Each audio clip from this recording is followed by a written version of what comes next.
দেবস academy YouTube চ্যানেলে সকলকে স্বাগত। আজ আমরা দ্বাদশ শ্রেণীর চতুর্থ সেমিস্টারের সংস্কৃত বিষয়ের ব্যাকরণ অংশের পাঠ্য স্বন প্রত্যয় সম্পর্কে জানব। তো প্রথমে যেটা জানবো স্বনাদ্যন্তা ধাতবঃ।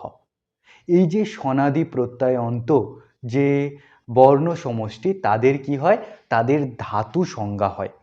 এবার এই স্বনাদি বলতে কি বোঝানো হচ্ছে না, স্বনাদি বলতে শন, ক্যাচ, কাম্মচ, ক্যাং, ক্যাশ, কিপ, নিচ, ইয়ং, ইয়ক, আই, ইয়ং, নিং, এই যে 12টা প্রত্যয় আছে, এই 12টা প্রত্যয়কে বলা হয় স্বনাদি প্রত্যয়।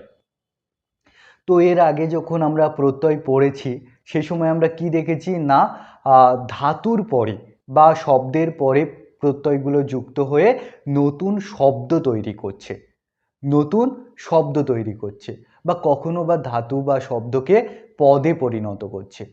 কিন্তু এই যে প্রত্যয়গুলো শন, ক্যাচ, কাম্মচ, ক্যাং, এই সমস্ত যে প্রত্যয়গুলো আছে, এই 12টা প্রত্যয়, এই 12টা প্রত্যয় ধাতুর পরে বসে নতুন ধাতু তৈরি করে। যে বর্ণ সমষ্টিটা তৈরি করে তাকেও ধাতু বলা হয়, এবং সেই ধাতুর পরে তিন বিভক্তি যুক্ত হয়ে ক্রিয়াপদে পরিণত হয়। তিন বিভক্তিগুলো যুক্ত হয়ে কি হয়, ক্রিয়াপদে পরিণত হয়। তো সেখানে আমরা কি দেখেছিলাম যে মনুযুক্ত অন করে কি হচ্ছে মানব, এমনটা হচ্ছিল যে মনু শব্দের পর অন প্রত্যয় যুক্ত করে নতুন একটা শব্দ তৈরি হচ্ছিল, মানব এমন একটা শব্দ তৈরি হচ্ছিল। বিষ্ণুযুক্ত অন প্রত্যয় যুক্ত করে কি হচ্ছিল, বৈষ্ণব এমন তৈরি হচ্ছিল। শিবযুক্ত অন করে শৈব, বা ক্রি ক্রি ধাতু একটা, তারপর তব্য প্রত্যয় যুক্ত করে কি হচ্ছিল, কর্তব্য এমন রূপ হচ্ছিল। তো এগুলো কি সব শব্দ তৈরি হচ্ছিল। কিন্তু শন, ক্যাচ, কাম্মচ, ক্যাং, ক্যাশ, কিপ, নিচ, ইয়ং, ইয়ক, আই, ইয়ং, নিং, এই যে 12টা প্রত্যয় আছে, এই 12টা প্রত্যয় ধাতুর পরে যুক্ত হওয়ার পর কিন্তু নতুন ধাতু তৈরি করে। একটা উদাহরণ দিলে তোমাদের জায়গাটা আরো স্পষ্ট হবে। দেখো, পট ধাতু, এই পট ধাতুর পর শন প্রত্যয় যুক্ত করে কি হয়, পি পঠিসো, পি পঠিসো। তো এই যে পি পঠিসো রূপ তৈরি হচ্ছে, এটা কিন্তু একটা ধাতু, এবং এরপরে পরবর্তীকালে তিন বিভক্তি যুক্ত হয়ে পি পঠিসতি, পি পঠিসত, পি পঠিসন্তি এমন রূপ হবে। যেমন আমরা পঠতি, পঠত, পঠন্তি করি, তেমনিভাবে পি পঠিসতি, পি পঠিসত, পি পঠিসন্তি এরকম রূপ হবে। কিভাবে পি পঠিসো এই ধাতুটা তৈরি হচ্ছে সেটা আমরা পরে দেখব, এবং কি অর্থে তৈরি হচ্ছে সেটাও আমরা পরে দেখব। কিন্তু এই জায়গাটা একটু ভালোভাবে বোঝো যে এই যে পট ধাতু, এই পট ধাতুর পর শন প্রত্যয় যুক্ত হয়ে কি হয়েছে, পি পঠিসো এই রূপটা তৈরি হয়েছে, এই বর্ণ সমষ্টিটা তৈরি হয়েছে। এবং এটা কি, এটা একটা ধাতু, এটা ধাতু। যেমন পট ধাতু, গম ধাতু, যেমন ভূ ধাতু আমরা পাই, তেমনি এই যে শন প্রত্যয়ান্ত বা কিয়াচ প্রত্যয়ান্ত যে সমস্ত বর্ণ সমষ্টি তৈরি হচ্ছে, এই পট ধাতুর সাথে শন প্রত্যয় যুক্ত করে এই পি পঠিসো বর্ণ সমষ্টিটা তৈরি হয়েছে। তো এটাও কিন্তু একটা ধাতু, এবং এরপর তিন বিভক্তিগুলো যুক্ত হয়ে কি হবে, পি পঠিসতি, পি পঠিসত, পি পঠিসন্তি এরকম রূপ হবে। আশা করি জায়গাটা বোঝা গেছে। তো তোমাদের পাঠ্য আছে শন প্রত্যয়, নিজ প্রত্যয় এবং ইয়ং প্রত্যয়। তো আজ আমরা শন প্রত্যয় সম্পর্কে জানব। এবার দেখো, শন প্রত্যয় বিধায়ক যে সূত্রটা প্রথমে আমরা জানব সেটি হলো ধাতঃ কর্মণঃ। ধাতো কর্মণঃ সমানো কর্তৃকাদ, সমানো কর্তৃকাদ ইচ্ছায়াং বা, সমানো কর্তৃকাদ ইচ্ছায়াং বা। ধাতু কর্মণঃ, ধাতঃ কর্মণঃ সমানো কর্তৃকাদ ইচ্ছায়াং বা। তো এই সূত্রটার অর্থ কি, দেখো, ইচ্ছা ক্রিয়া, ইচ্ছা ক্রিয়া এবং তার যে কর্ম সেটা যদি সমান কর্তৃক হয়, তাদের যদি কর্তা একই থাকে তাহলে যেটা করতে ইচ্ছা করে অর্থাৎ ইচ্ছাক্রিয়ার যে কর্মটা, সেই কর্মের যে ধাতু, তার উত্তর শন প্রত্যয় হয়। একটা উদাহরণ দিলে তোমাদের জায়গাটা আরো স্পষ্ট হবে। দেখো, রামহ পঠিতুম ইচ্ছতি, রামহ পঠিতুম ইচ্ছতি। তো দেখো, এই যে ইচ্ছাক্রিয়ার কর্ম কি? পঠিতুম, কি করতে ইচ্ছা করছে? পড়তে ইচ্ছা করছে। এখানে কর্তা কিন্তু এক, রাম, রাম পড়তে ইচ্ছা করছে। তো রামহ পঠিতুম ইচ্ছতি, এটা আমরা লিখতে পারি, অথবা এই বা মানে কি বিকল্পে কি রূপ হয় সেটা বোঝাচ্ছে। তো বা মানে বিকল্পে, বিকল্পে কি হয়? রামহ পি পঠিসতি, এমনটা আমরা বলতে পারি। রাম পড়তে ইচ্ছা করছে, রামহ পঠিতুম ইচ্ছতি বা রামহ পি পঠিসতি। এখানে দেখো, ইচ্ছা যে ক্রিয়া, সেই ইচ্ছা ক্রিয়ার কর্ম কি? পঠিতুম, পড়তে ইচ্ছা করছে। কি ইচ্ছা করছে? পড়তে ইচ্ছা করছে। কে? রাম। তো এখানে কর্তা কি? একই ব্যক্তি, সেই জন্য কিন্তু এই যে পট ধাতু, এই পঠিতুমের মূল ধাতুটা কি? পট ধাতু। তার উত্তর, পট ধাতুর উত্তর শন প্রত্যয়, শন প্রত্যয় যুক্ত হয়ে কি হয়েছে? পি পঠিসো, পি পঠিসো, এই রূপটা হয়েছে। এবার এই রূপটা কিভাবে হচ্ছে সেটা আমরা পরে দেখব, বিভিন্ন সূত্র অনুযায়ী এই রূপটা হবে, সেটা আমরা পরে দেখব। তো এই পি পঠিসো, এই ধাতুটা তৈরি হচ্ছে। এবং তারপরে আমি যেটা বলছিলাম তোমাদেরকে আগে, যে পি পঠিসতি, পি পঠিসত, পি পঠিসন্তি, এইভাবে কিন্তু রূপগুলো হবে তিন বিভক্তি যুক্ত হয়ে। তাহলে সেই জন্য কি হচ্ছে? রামহ পি পঠিসতি, রাম পঠিতুম ইচ্ছতি, রামহ পঠিতুম ইচ্ছতি, বা রামহ পি পঠিসতি, এটাই কিন্তু হচ্ছে। এই দুটোর অর্থ কিন্তু একই, অর্থাৎ রাম পড়তে ইচ্ছা করছে। তো দেখো, এই যে ইচ্ছা ক্রিয়া, এর যে কর্ম, তার যে মূল ধাতু বা যে ক্রিয়াটা করতে ইচ্ছা করছে তার মূল ধাতু, আমি এইটাই বলেছিলাম তোমাদেরকে।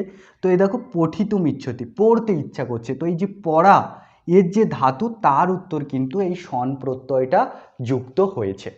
আশা করি জায়গাটা বোঝা গেছে। তো এবার আমরা জানবো যে পট ধাতুর উত্তর শন প্রত্যয় যুক্ত করে কিভাবে পি পঠিসো এই ধাতুটা তৈরি হচ্ছে, এবং তারপরে কিভাবে তি এই বিভক্তি যুক্ত করে পি পঠিসতি এই রূপটা তৈরি হচ্ছে, সেটা আমরা দেখব।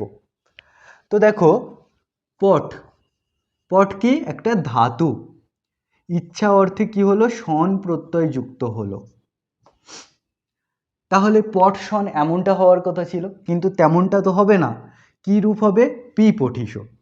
তো দেখো, এই যে পট ধাতু, তার উত্তর শন প্রত্যয় যুক্ত হলো। কোন সূত্র অনুসারে? ধাতো কর্মণঃ সমান কর্তৃকাৎ ইচ্ছায়াং বা, ধাতোঃ কর্মণঃ সমান কর্তৃকাৎ ইচ্ছায়াং বা, এই সূত্র অনুসারে পট ধাতুর উত্তর শন প্রত্যয় যুক্ত হলো।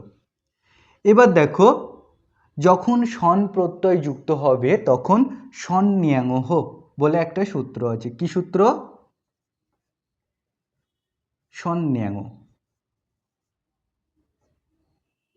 বলে একটা সূত্র আছে। এই সূত্র অনুসারে কি হবে না, ধাতুটা, এই যে ধাতুটা পট ধাতু, এটা দ্বিত্ব হবে।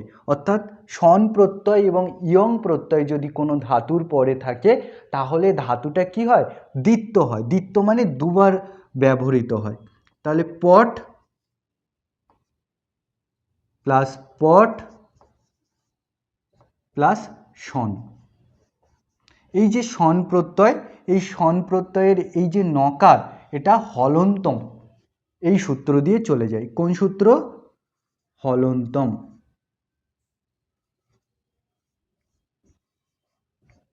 এবং তস্য লোপ,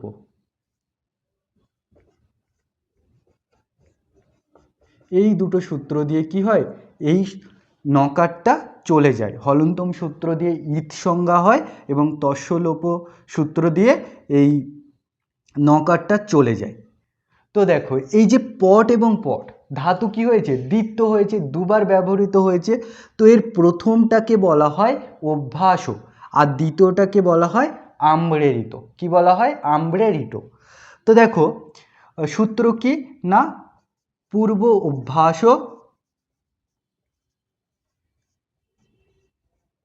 পরেরটা হচ্ছে তারপরে তস্য পরম আম্রেরিতম, তস্য পরম আম্রেরিতম, এমন সূত্র আছে, তস্য পরম আম্রেরিতম। তো এই পরেরটা কি, আম্রেরিত সংজ্ঞা হয় এবং পূর্বেরটা অভ্যাস সংজ্ঞা হয়।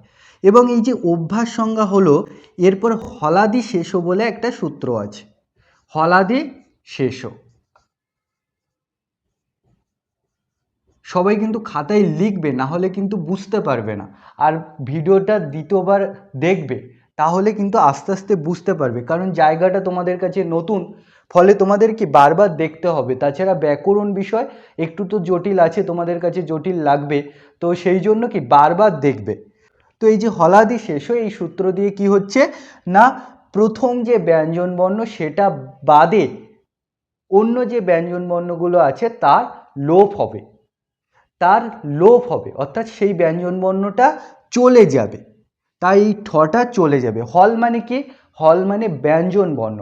ঠিক আছে, তোমরা যারা প্রত্যাহার এবং মাহেশ্বর সূত্রের ভিডিওটা দেখোনি, তারা কিন্তু সেই ভিডিওটা দেখে নেবে, তাহলেই বুঝতে পারবে যে কিভাবে হল মানে ব্যঞ্জন বর্ণগুলোকে বোঝানো হচ্ছে। হল প্রত্যাহার দিয়ে সমস্ত ব্যঞ্জন বর্ণকে কিভাবে বোঝানো হচ্ছে, সেটা মাহেশ্বর সূত্র এবং প্রত্যাহারের ভিডিওটা দেখলে বুঝতে পারবে। তো এই যে পট ধাতু দুবার দ্বিত্ব হচ্ছে, তার পূর্বেরটার অভ্যাস সংজ্ঞা হচ্ছে এবং হলাদি শেষ, এই সূত্র দিয়ে প্রথম ব্যঞ্জন বর্ণ বাদে পরের যে ব্যঞ্জন বর্ণগুলো সেগুলোর কি হচ্ছে, লোপ হয়ে যাচ্ছে।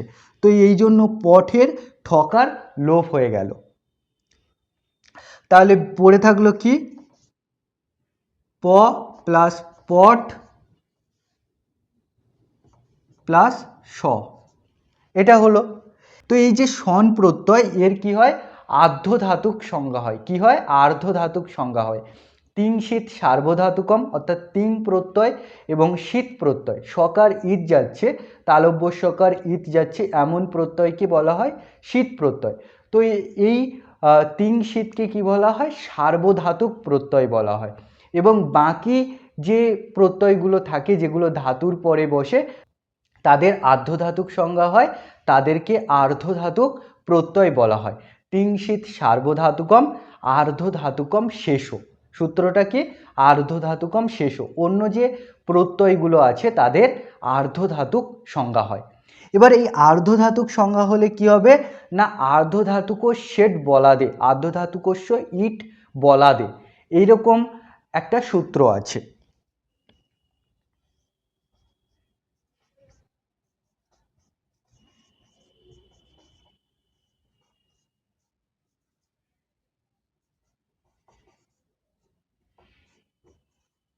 এরকম একটা সূত্র আছে, অর্থাৎ আর্ধধাতুকস্য ইট বলাদে। এই সূত্রের মাধ্যমে কি বলা হচ্ছে যে ইট আগম হয়। কি আগম হয়? ইট, ইট আগম হয়, হর্ষই ট, এটার আগম হয় বলাদি প্রত্যয় পরে থাকলে। বলাদি প্রত্যয় মানে কি, বল প্রত্যাহারের ভিতরে যে বর্ণগুলো আছে সেই বর্ণ আদি প্রত্যয় যদি পরে থাকে। দেখো বল প্রত্যাহারের ভিতরে জকার বাদে, জকার বাদে ইয়কার অন্তস্থীয় জ, ওই জকার বাদে সমস্ত ব্যঞ্জন বর্ণগুলো কিন্তু বল প্রত্যাহারের ভিতরে পড়ে।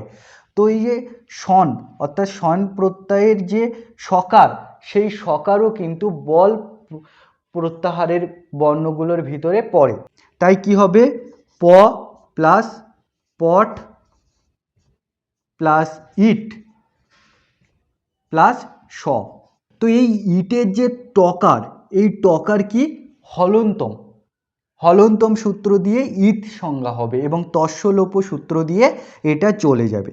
তাহলে পড়ে থাকবে কি, প পট প্লাস ই প্লাস স। তো এবার দেখো একটা সূত্র আছে সন্নতঃ বলে, সন্নতঃ। এই সূত্র দিয়ে কি না, অভ্যাসের যে অকার, এই ব্যঞ্জন বর্ণের সাথে একটা অকার আছে, অভ্যাসের যে অকার তার ইকার আদেশ হয়, ইকার আদেশ হয়। তাই পয়ের সাথে একটা অকার ছিল, সেই অকারটা চলে গিয়ে কি হবে, ইকার হবে, প্লাস পট প্লাস ই প্লাস স, এই রূপটা হবে। তাহলে কি হলো, প ই পট ই স, এই রূপটা তৈরি হলো। এবার দেখো আদেশ প্রত্যয় প্রত্যয় বলে একটা সূত্র আছে। এই সূত্র অনুসারে কি হবে, এই সূত্র অনুসারে এই যে সকার, এই সকারটা মূর্ধন্যস্ব হয়ে যাবে। তো এবার যুক্ত করলে দেখো পি পঠিস, পি পঠিস, এমন রূপটা তৈরি হচ্ছে। তো একটু তোমাদের অসুবিধা হবে প্রথমে বুঝতে, তো একটু ধীরে ধীরে ভিডিওটা দেখবে এবং বারবার দেখবে, তাহলে কিন্তু বুঝতে পারবে জায়গাটা। তো ধাতুটা কি হয়ে গেল, পি পঠিস, এই ধাতুটা তৈরি হয়ে গেল। এবার আমরা পি পঠিসটি রূপটা কিভাবে হচ্ছে সেটা আমরা দেখব। পি পঠিসতি, তো দেখো পি পঠিস ধাতু,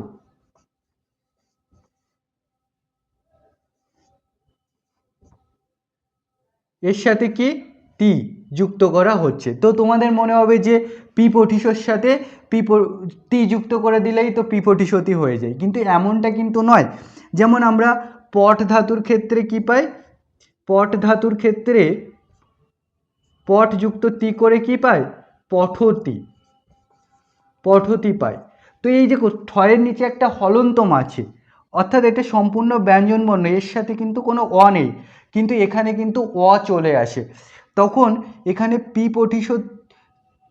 পঠিস যে ধাতু, তার সাথে যদি তি যুক্ত করি তাহলে তো একটা অ চলে আসবে, তাহলে পি পঠিসাতি এমনটা রূপ হওয়ার কথা, কিন্তু তেমনটা তো হয় না, কি হয় পি পঠিসতি।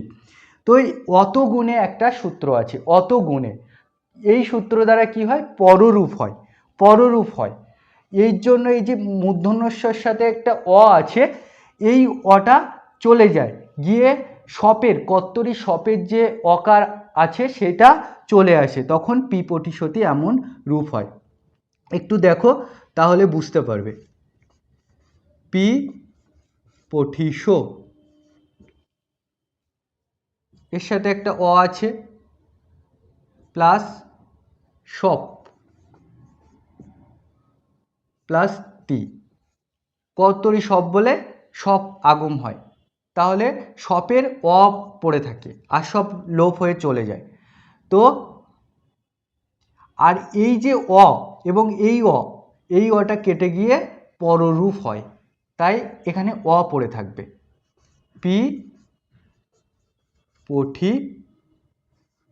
পঠিসতি, এইরকম রূপ হবে।